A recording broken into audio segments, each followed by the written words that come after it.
This week's Parsha, Parshas Chayei Sara, starts off, as we all know, with the story of how Avram Avinu went to purchase the Demaras HaMachpelah to bury Sara Imenu. And the Torah goes through because many psukim to describe the purchase and the negotiations that Avram Avinu went through with Ephraim. The first Mishnah in Mesechtes Kedushin learns out a very interesting halacha from this week's parsha. The Torah, when the Torah talks about marriage, in Parshas Chayei, the Torah says, Ki yikach ish isha, when a man takes for himself a wife.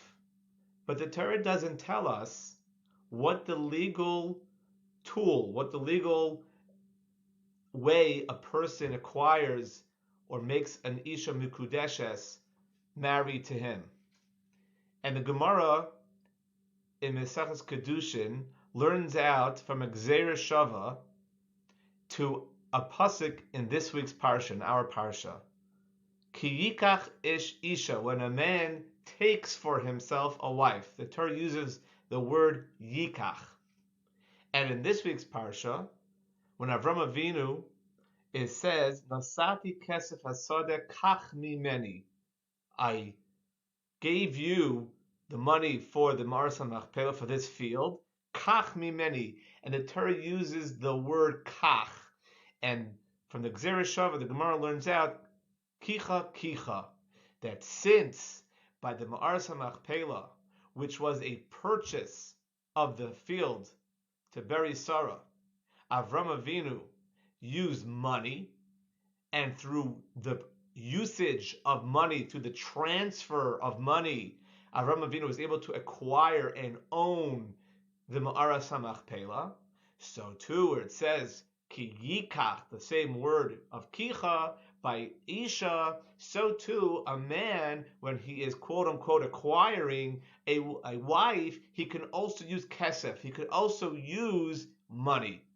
That's how the Gemara learns out Gzeira Shava from our parsha of a field that Avram Avinu bought to acquiring, to doing a Maisa Kedushin, to doing the legal acquisition of a wife.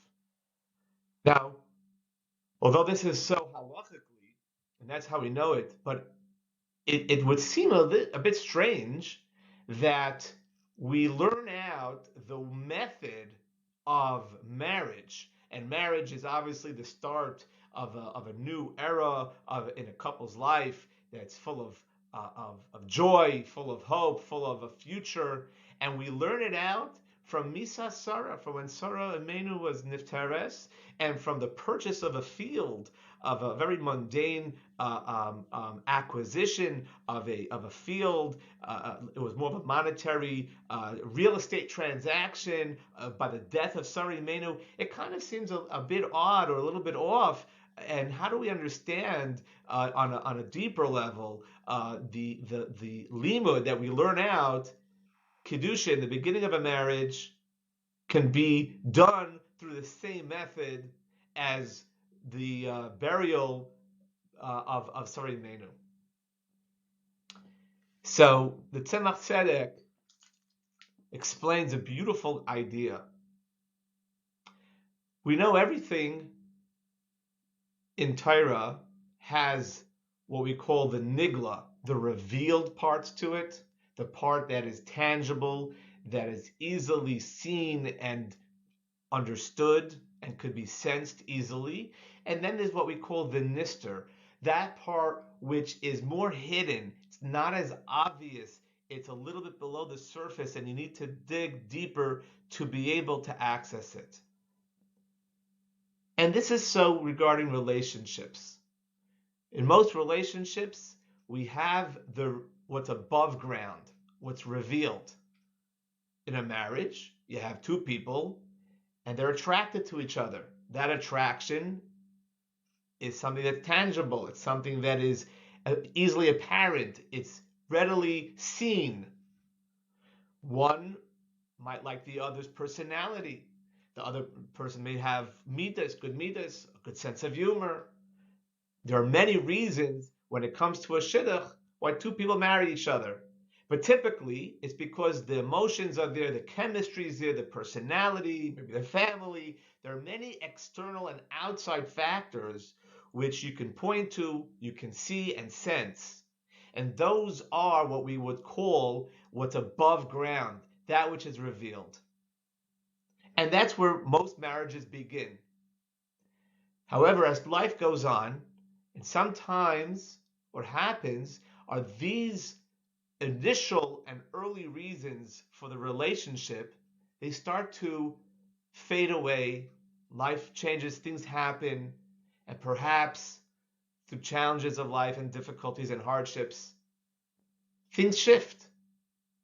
And the freshness or that which was attractive is not there anymore. The warmth or the love or the excitement, the emotions are not there anymore. And when a relationship is only based on those factors, then the actual relationship could come into question. Is it viable? Is it still something which is real? Avram Avinu, after Misa Sara, comes to teach us a very important fact. When a person enters into a relationship with his wife, it's not just that the relationship exists above ground, meaning it exists because of reason A, reason B, personality, emotions, love. But rather, when a person enters into a relationship with his wife, there's something actually happening on a deeper level. It's a reality. The bond between the husband and wife goes deeper. It goes even when you don't see the reasons for the relationship anymore. And that's why the Torah spends so much time relating the story of Avram Avinu purchasing the Ma'aras HaMachpelah, the cave. A cave is below ground. It's underground. It's that which is not seen. Because Avram Avinu understood and was showing that the relationship exists below ground, even after death, even when Sara was not around anymore. Because inherently, there's a relationship. Let's just take, for example, the relationship between a parent and a child. So, a healthy relationship in a parent and a child, you see the love. There are reasons for the vibrancy, the vitality, and the strength of the relationship. There's support, emotional support. They believe in each other. They understand each other. They have many shared experiences. They take joy and pride in each other. They know that no matter what, the other one will have their back. And these are all very true. But these are all reasons for the relationship which are above ground. It's dependent on emotion. It's dependent on reason. It's dependent on something external. But what happens if, unfortunately, those reasons don't apply? There's a parent-child relationship that doesn't have those things holding it together. They're still parent and child. Nothing will ever break that because the relationship is inherent. The relationship goes deeper than reason. The relationship is below ground. It's like the caves. It's like the underground, the foundation, the very foundation. There's something real here. It's a real connection. It's a real bond. There's a real relationship here that's not dependent on outside, visible, external things. And that relationship is not only true when it comes to blood relatives, when it comes to a parent-child, when it comes to siblings.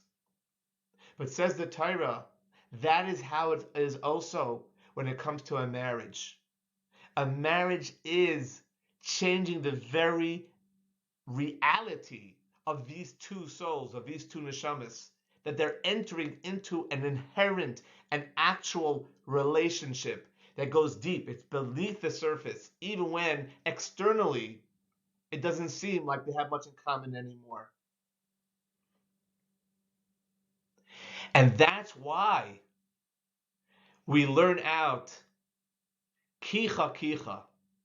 When how do you establish the kiddushin, the marriage bond, this relationship? It's not just an external connection. It's not just something that's dependent on the outside, but rather we are changing the very nature of these two people, that now they're bonded together, and it goes as deep as the Ma'aras HaMachpelah, that which is subterranean, that which is below ground, that which is not necessarily seen and understood and is dependent on outside. It's an inherent, real relationship. Now, this is so not just in marriage. This is so with all our relationships. Most of us, we live with a constant thermometer of how do I feel. However I feel is how my world is. What's my relationship with my friend? What's my relationship with my parent? What's my relationship with my spouse? What's my relationship with myself? And what's my relationship with Hashem? It's all dependent on how I feel right now in this moment. Well, and that's why it could change 15 times a day, because my emotions go up and down, go up and down. Sometimes I feel close, sometimes I feel distant, sometimes I feel apathetic, sometimes I'm full of passion, on fire. And when my life is dependent on how I'm feeling, and that's the barometer that I use. So it's start and stop, and it's very difficult to have stability and continuity in our relationships. However, when we understand that our relationships go deeper, it's not dependent on my emotions, but it's inherent. So then I can have stability. Emotions are real, but they're not reality. They don't determine, and they're not an accurate x-ray. They're not an accurate assessment of what my reality is. And this is so true when it comes to our relationship with God. It comes with our relationship with ourselves.